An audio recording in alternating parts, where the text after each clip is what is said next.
Hi, everyone, and welcome back to the Kitchen Table Podcast. The only podcast as versatile as the table it's recorded at, and part of the Balanced Breakfast. I'm your host, Josh. And I'm Chris. And today, in recent news, Bethesda got bought out by Microsoft, or somewhat recent news, and it kind of got us thinking.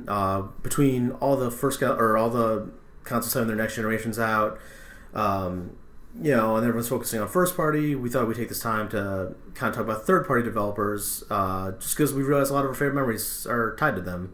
Bethesda being one of them in certain instances. We're going to talk about that, and we're also going to talk a little bit about a couple of the third party developers. So the next few episodes, we'll kind of talk about various ones. We're also going to talk about them as producers as well. We're going to try to avoid anything that they work on that's first party, though. But yeah, so today we'll focus mostly on Bethesda and touch me a little bit on Sega. Chris, what are your overall thoughts on this? Yeah, so I think it's really good for Microsoft. I think they need to latch on to some good exclusives. So it's definitely going to be really good for Microsoft in the end if they can secure Doom and Skyrim, the new Elder Scrolls. On the other hand, if you're a Sony owner like myself, you might be disappointed if you don't get the next Doom or the next Wolfenstein. Fallout. So I think it's going to be interesting. I think it's the other side that's interesting on it is Bethesda might be micromanaged by Microsoft. They might not be as exclusive or as independent as they'd want to be. But that could be a good thing because, I mean, the past few instances Bethesda's, like outings Bethesda have not been, we'll get at Fallout 76. Yeah, so maybe Todd Howard does need a little bit of reining in. I mean, would you consider yourself overall like an actual fan? Because I know you definitely like Doom. Yeah. And we at least both think liked Wolfenstein 2. But yeah, so Fallout New Vegas, you've said is on record is your favorite. Definitely the king. And which we know Obsidian technically developed that one. Right. But we're focusing on both them as developing and producing, and it kind of all falls under that umbrella. And 3 and 4, those were good ones. Obviously, there's nothing I can say about 76 that people haven't already said about it. So that was a little bit of a downturn, but overall, I think I like Bethesda.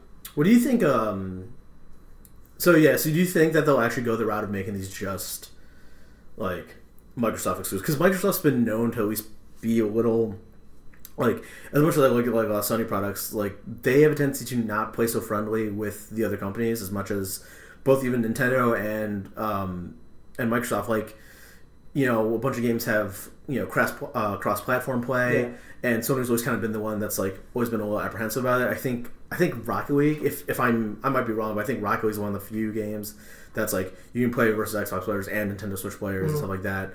But like Microsoft had no problem, like even though they have their own like exclusive like stuff like Ori, it's gotten ported to the Switch. So do you see them kind of still like, even though they technically own it, maybe just kind of licensing it out to still be put on Sony stuff, or do you think they'll actually try to like retain it and like make it their own? I don't know if does Bethesda get to weigh in on that, because I mean, I feel like if it was up to Microsoft, they'd definitely want to keep that solely Microsoft consoles. Kind of boost the gamers want to buy their console for developers and these publishers. So I feel like if it's up to Microsoft, they're going to want to lock that down solely for them. But then again, Bethesda, they want to put Skyrim on everything. Yeah, so right. I think if Bethesda has their weight in it, they definitely want to get it out to everyone. Did you like Skyrim overall, or did you?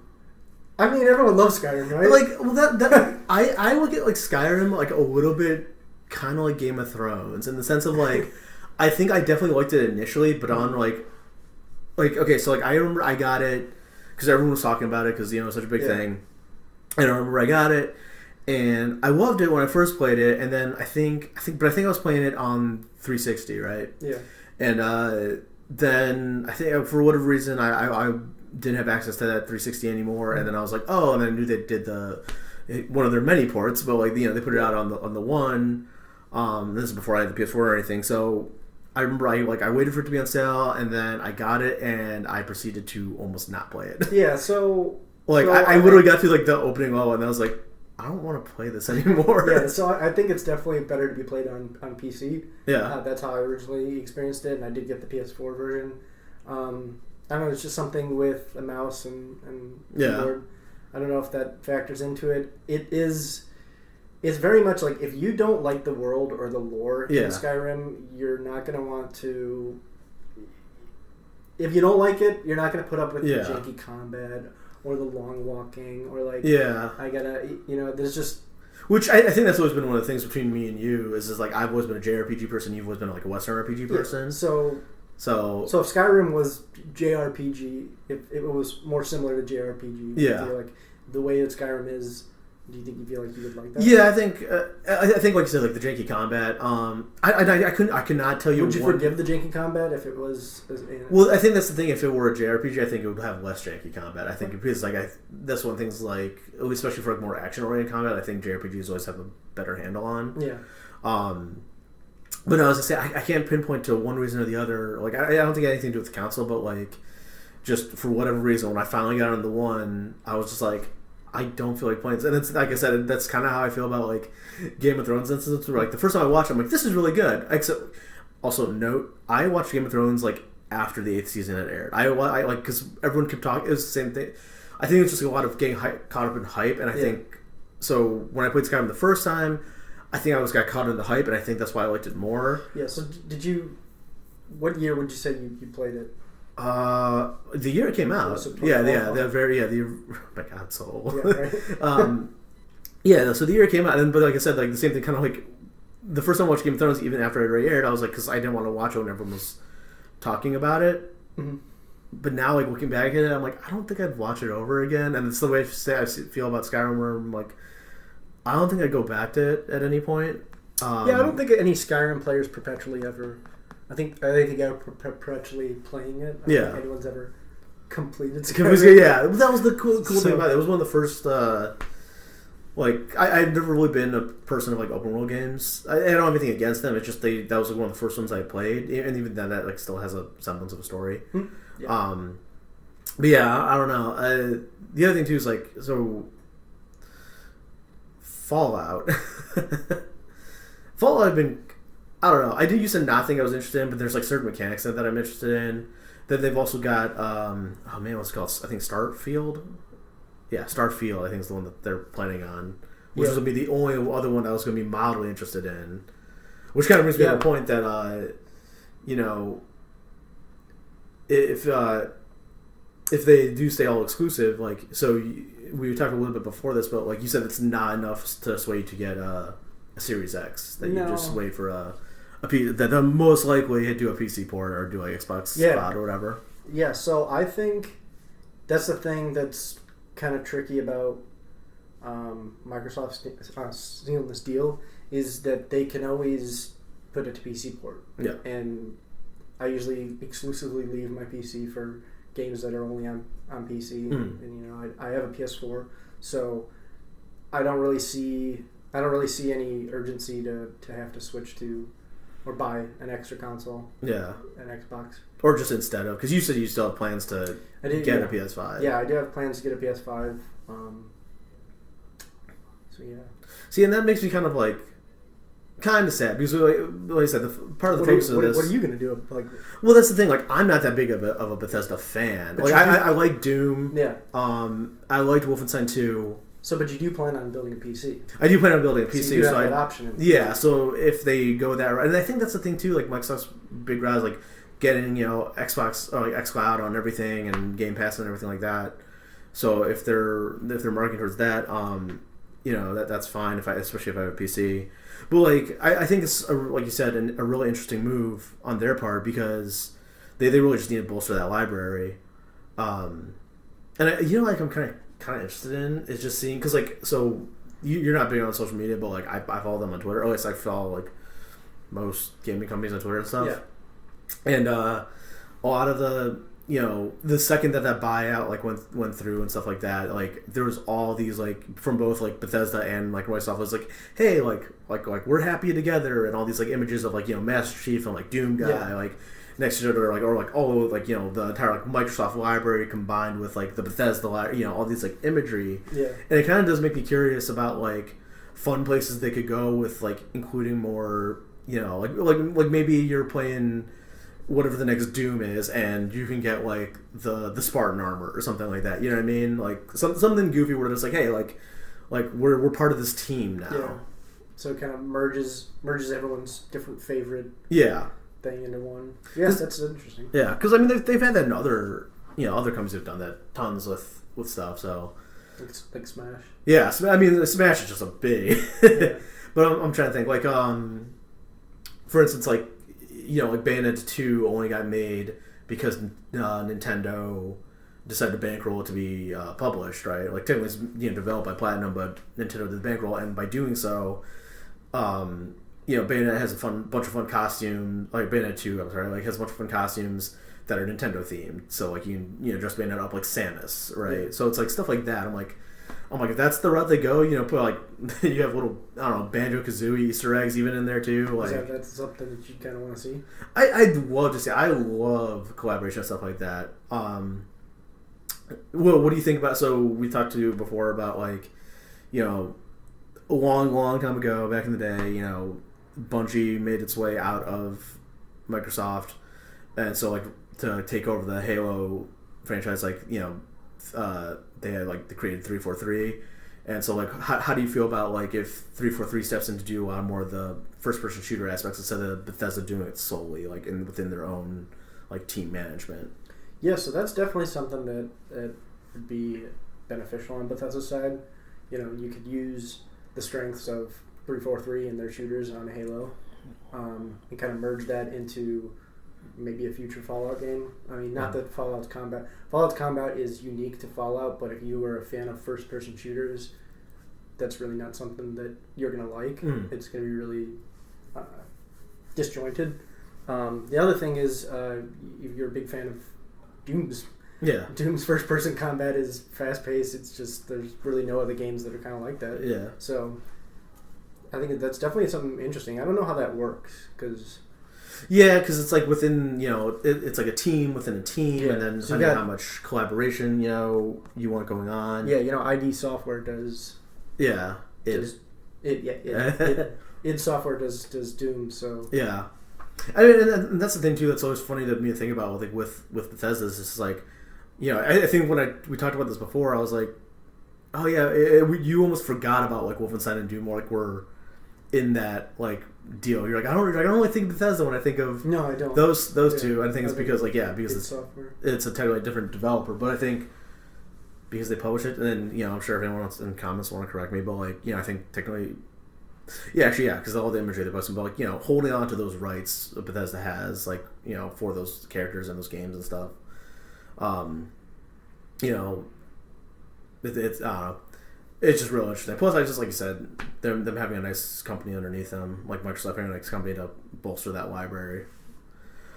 So the other thing, transitioning. Well, actually, any other thoughts between that buyout or anything else going on? I think that. It could be interesting, I hope that they go the PC and Xbox route so that I still have a chance to play these games that I enjoy. But again, I'm not gonna buy a new Xbox for it.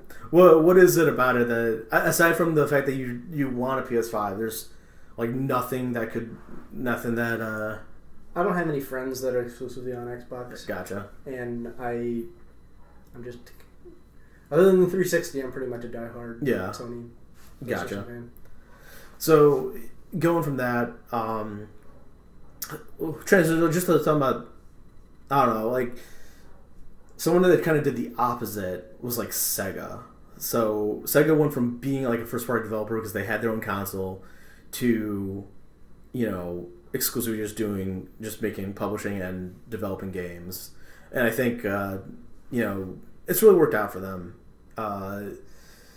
It's one of those things that's like it was weird because like I was a Sega kid, was the thing. Like I had a Genesis, and when I remember first time seeing like Sonic on like GameCube, like you're like, what's going on here? Yeah, I'm like, what? I'm like, this feels wrong. But it's been so many years now that I'm like, whatever. It's So like I think kind of to have at least some semblance of a joint there is like I think that's the one kind of sad part that like Bethesda's like kind of losing on out now if they do get stuck into exclusivity deal.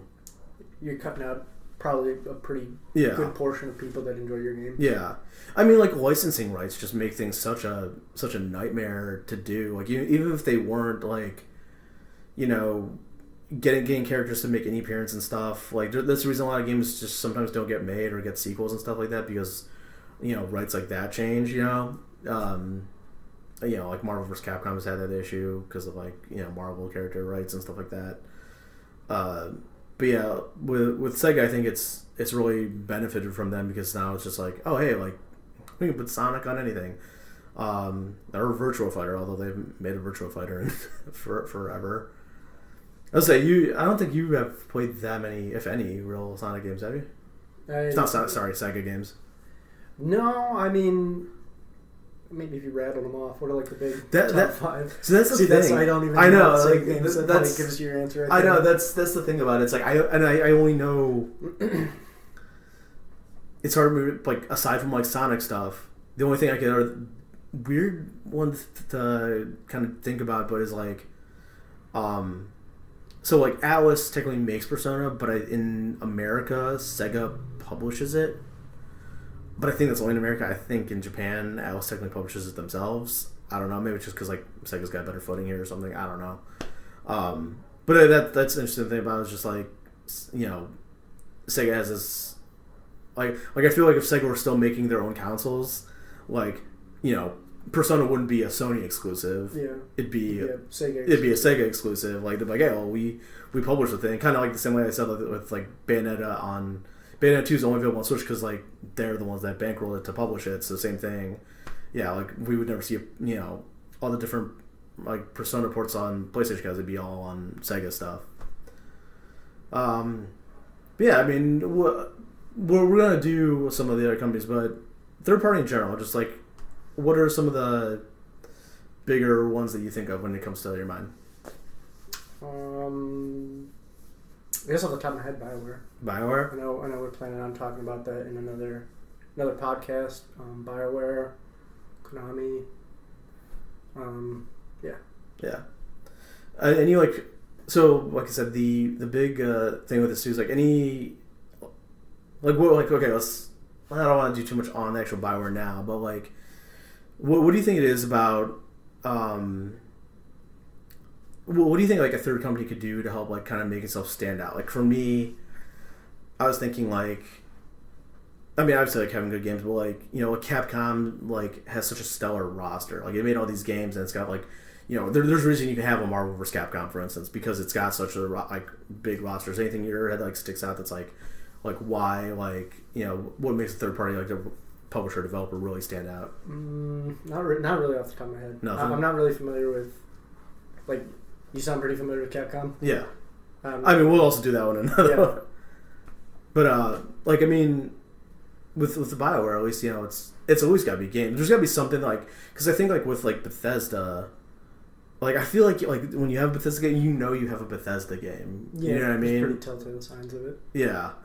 Telltale, sorry. But, yeah, there's just, I don't know, I feel like when you have a certain developer, even if it's like different production teams or whatever, like there's just they have it's like the games have personality. Yeah, the developers put on their own personalities of the games, so like you just know that kind of game, the way it plays, the way it's going to be. Yeah. So yeah, I feel like it's their stamp of this is what a Bethesda game is like, or I think you put it a good way before. It's like it's almost like I mean, obviously there's like a director, but like the developer feels like if we were like comparing it to a movie. Yeah, so if we're talking like Warner Brothers and Marvel, yeah, then you can see the difference in quality and kind of what you're going to get out of the movies. Yeah, and but then it's like versus like like if like but I would say like Warner Brothers is acting kind of like let's say not Warner Brothers. Oh, like DC, Marvel. I mean DC and DC and Marvel. Yeah, but like I said, that's like the same thing with like the directors versus kind of like the studio type thing, and so it's like the publisher versus like developer. I shouldn't say versus, but it's like that relationship. But I think like with a good director, same thing. Like I said, you know when you have like an Edgar Wright film, when you're watching an Edgar Wright film. But Edgar Wright didn't have a good producer or studio backing him. Maybe that studio was meddling with how he visioned his product. Yeah. Then the best director without the proper leeway, you don't really get. Like thinking of I just blanked. I'm thinking who does 7?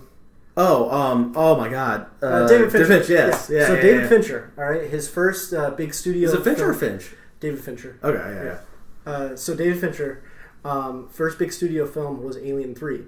Wait, was it really? Yeah, like his big name studio, and the studio was like meddling the shit out of that. All right, and it almost made him like want to quit directing. All right, but then you see his other movies where the studio didn't put their own spin on how they wanted like 7. Yeah, so they said, do you love those kind of films? Yeah. Make whatever film you want, and you get good David Fincher films.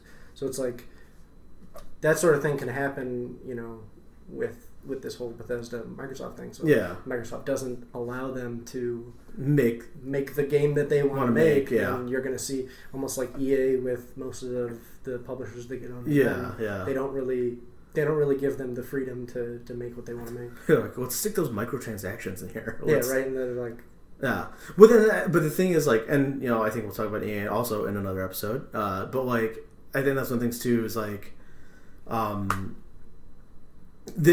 some of these companies have been having a bounce back, but also they've learned their lesson. I think third parties have a hard time sometimes learning that lesson because they're like able to throw the game out onto whatever and make it get their profits from whatever. But I think you got meddling, but you can also have reining in. I was thinking though, like EA, I feel like they've eased up a little bit, at least in the sense of like like Jedi Fallen Order, for instance, like that was good. That was they don't they went hands off on that, and I think that just comes out to producer developer relationships too, aside from like the whoever actually like owns the thing. But yeah, I think it's a real interesting development. And any other closing thoughts? Not really. All right. Well, this one was short, but we're mildly short. But stay tuned. Catch the next episode. Like I said, we're gonna do a few of these till I don't know, until we run out of interest in the companies or run out of companies. Probably the first one. I don't know. But catch you guys next time.